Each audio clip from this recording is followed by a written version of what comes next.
Good morning, students. So in continuation to part 1 of the structure of brain, we are going to study about the rest of the brain in today's class. Okay. So already I have introduced you to the topics. Okay. It's just a quiet review of what we had studied. So in the structure of the brain is covered by cranium. Okay, protected by cranium, and then it has 3 meninges.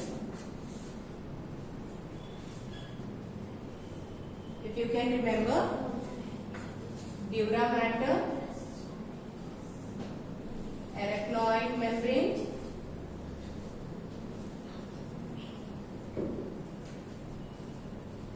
and pia mater.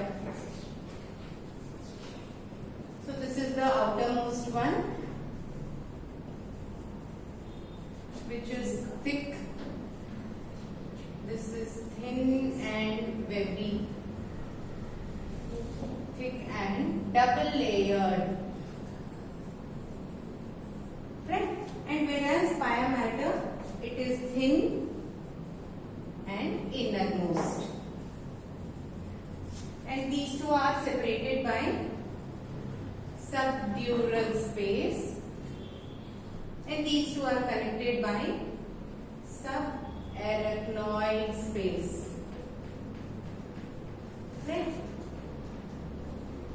So we shall know about this subarachnoid space in the next class. Okay. So if you can remember, so these are the meninges in the brain. So this is what is known as the dura mater, this orange portion, whereas pia mater, the purple color portion here like this, and this blue color portion is what is known as the arachnoid mater.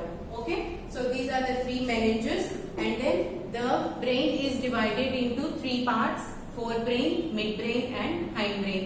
Forebrain is also called as prosencephalon, and then the entire brain is divided into 4 lobes.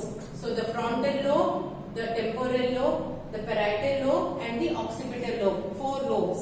And what is important about the forebrain? The forebrain comprises of the olfactory lobe, the cerebrum and the diencephalon.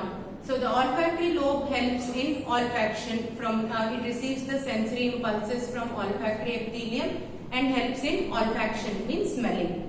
And then cerebrum, the major part of the brain, or what we can say it as the largest part of the brain, and then it has many gyri and sulci on the surface, which increases the surface area and helps in the evolution, in the highest evolution. Okay, and then so that is about cerebrum. The cerebrum is divided into 2 hemispheres, the right and the left cerebral hemispheres, separated by a longitudinal fold. Okay, and then interconnected by what is known as corpus callosum, which connects the 2 cerebral hemispheres horizontally. Okay, and it has 3 areas: the sensory, motor and association areas. Sensory areas help in sensory impulses, receiving sensory impulses. Motor areas help in receiving the motor impulses, whereas association areas help in taking up the what we call it as the memory, communication and all, etc. So we proceed to the next part, that is what is known as the diencephalon. So olfactory bulb, cerebrum and diencephalon come under the forebrain. So today we are going to study about the diencephalon.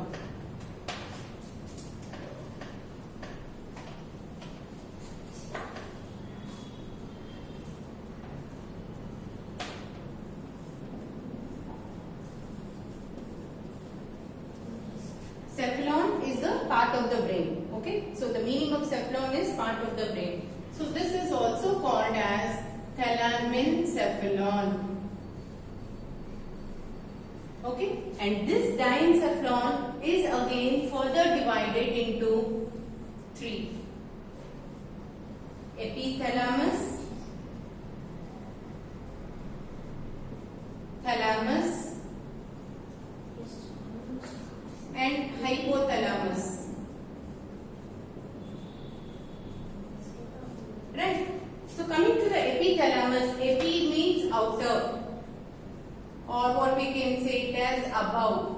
Okay. So above. So where is this structure present? Above which structure it is present? So this epithalamus forms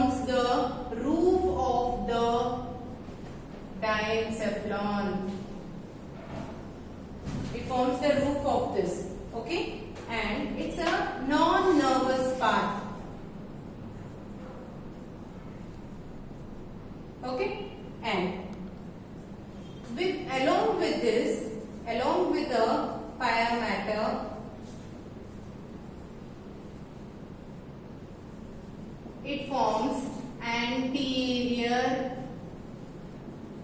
choroid plexus. So later we shall see the role of these plexus. So there is anterior choroid plexus and posterior choroid plexus, which help in the filtering of the fluid along with the ventricle into the ventricles, which forms the cerebrospinal fluid. So just try to remember, anterior choroid plexus is there present near the epithalamus. Is that clear? So, and then along with the pia mater, it forms anterior choroid plexus, and along with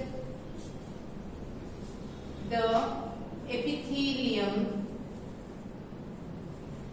of epithalamus, it forms what is called as pineal stalk proceeding into the pineal body. So pineal body and all the hormones and all we are going to study separately under a separate chapter under the hormones, right? So what is the role of the epithalamus? It helps in the formation of the anterior choroid plexus and also with the pineal stalk and pineal body. Okay, so that is about the epithalamus. Next, coming to the thalamus. So where is this thalamus located? Thalamus is located above the midbrain.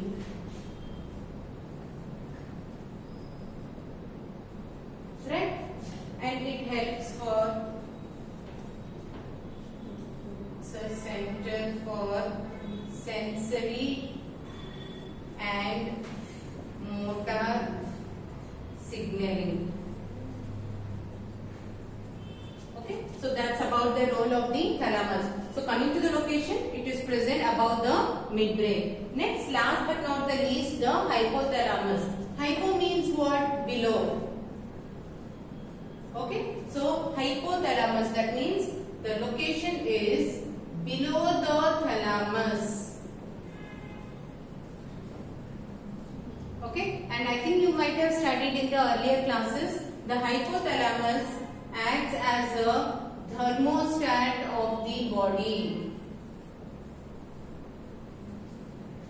It regulates the body temperature.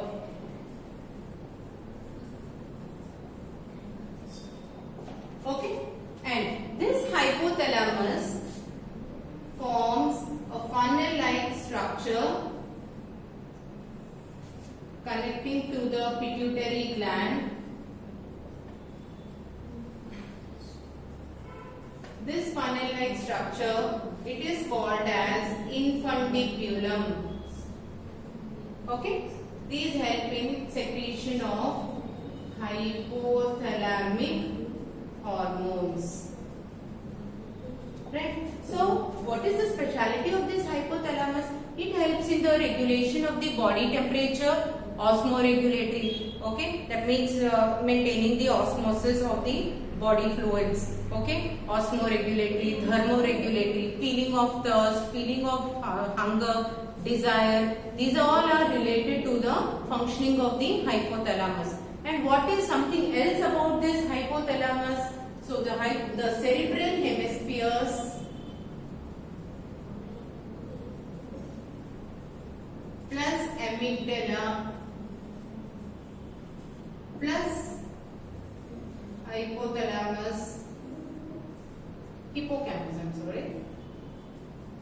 hippocampus together forms a structure what is known as limbic system. And this limbic system plus hypothalamus helps in the regulation of sexual behavior and emotional responses. Okay, so that is about this. So if you can see here the limbic system. So amygdaloid, this is the amygdaloid body, or what we call it as the amygdala. Okay, and then the hippocampus, and together they form what is known as the limbic system here. So this is what is known as the amygdala. Okay, so what is the role of this limbic system? Along with the hypothalamus, it helps in the regulation of sexual behavior and also of that of the expression of the emotional reactions and all that. Right? So that is about the diencephalon, which is also called as thalamencephalon. Epithalamus helps in the formation of anterior choroid plexus, and it is in relation with that of the pineal stalk and pineal body. Whereas thalamus, it is a center for sensory and motor signaling. Whereas hypothalamus acts as a thermostat of the body and regulating the body temperature, and also it along with the limbic system helps in the regulation of sexual behavior. Right? I hope you have understood that. So olfactory lobes help in olfaction. Cerebrum helps for memory, communication, thinking, learning, reasoning and all this. Whereas the diencephalon forms some major important functions. The one that is in the epithalamus, formation of anterior choroid plexus, and this is for sensory and motor signaling. Whereas hypothalamus is for the along with that of the limbic system helps in the regulation of sexual behavior. So this is about the forebrain. I hope it's clear to you. Right? Thank you.